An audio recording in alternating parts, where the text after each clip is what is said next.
Hi children, I hope everyone is fine at your respective places. I welcome to English virtual class. Now you can see a scenery here. So what did you observe in the picture? What kind of feelings you may get by seeing this picture? Please open your minds towards nature.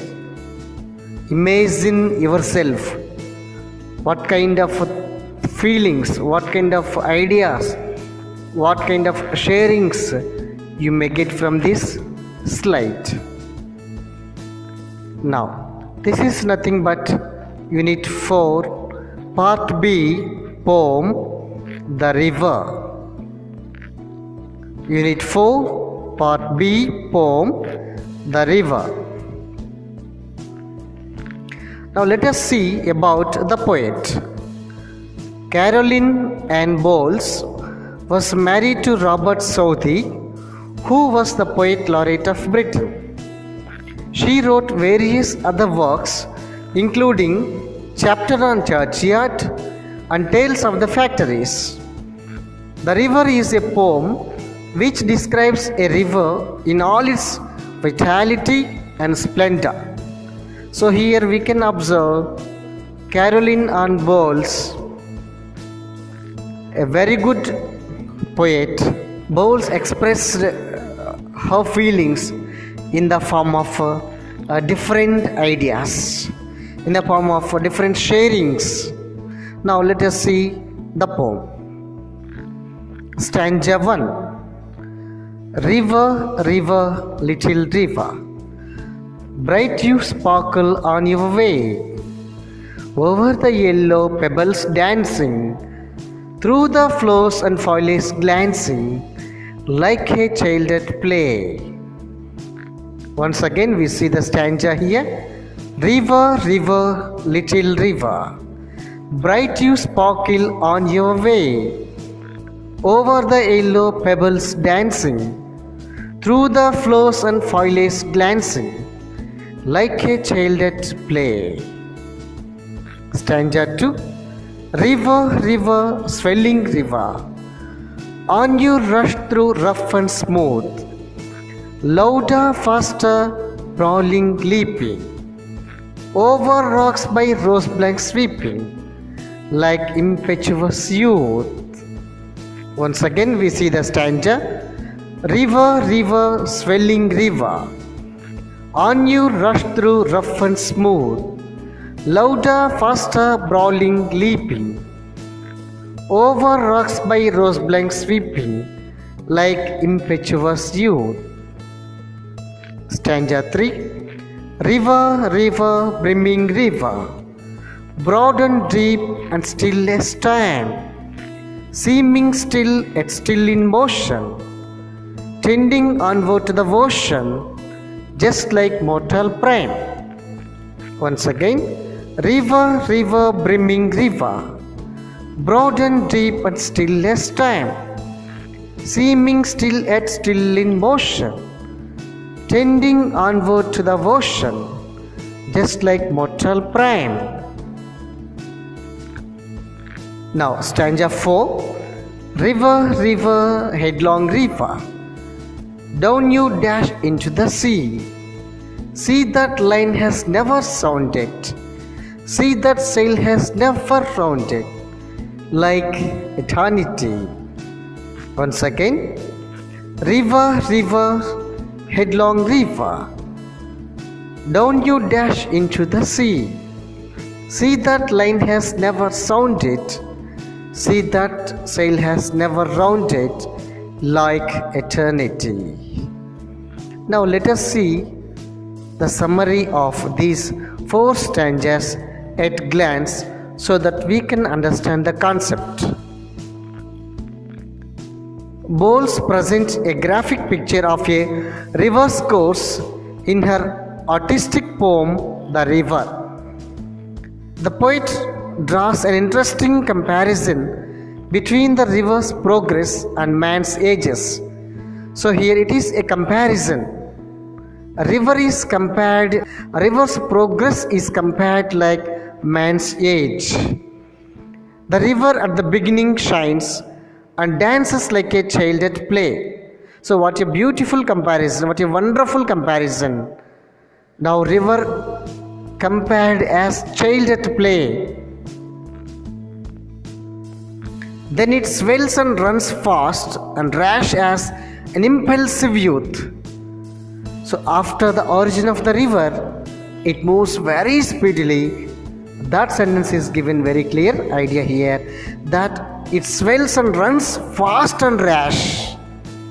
In later stage it is full and appears to be still. Then later stages, after the river flows along, we can see its full-fledged streams, we can see it full-fledged waves.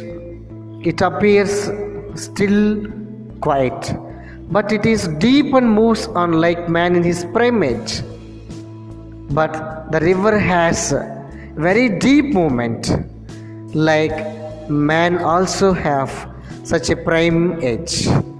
Finally, the river jumps into the sea and attains eternity along with the sea. So here there is no death.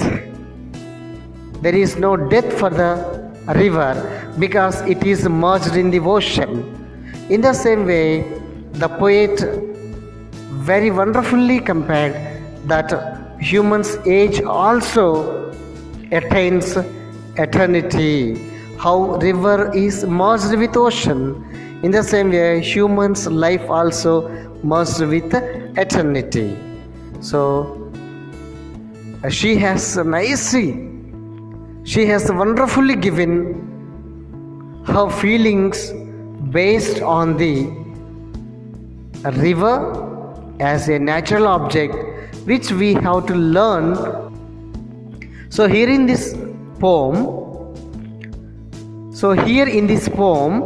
we have to understand that Bowles has wonderfully shared her feelings by comparing river to man's age, by comparing nature with a human being, a living being, and she has given very good idea that human's life should learn something from the nature.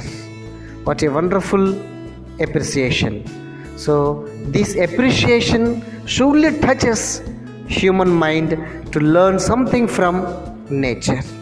Now we can see the vocabulary: sparkle, verb, reflect or shine, foliage, noun, leaves, glancing, adjective,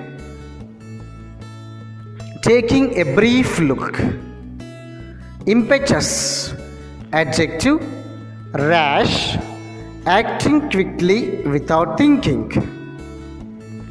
Now these are very difficult words in the poem. Once again, please, I read out, get the proper pronunciation: sparkle, foliage, glancing, impetus.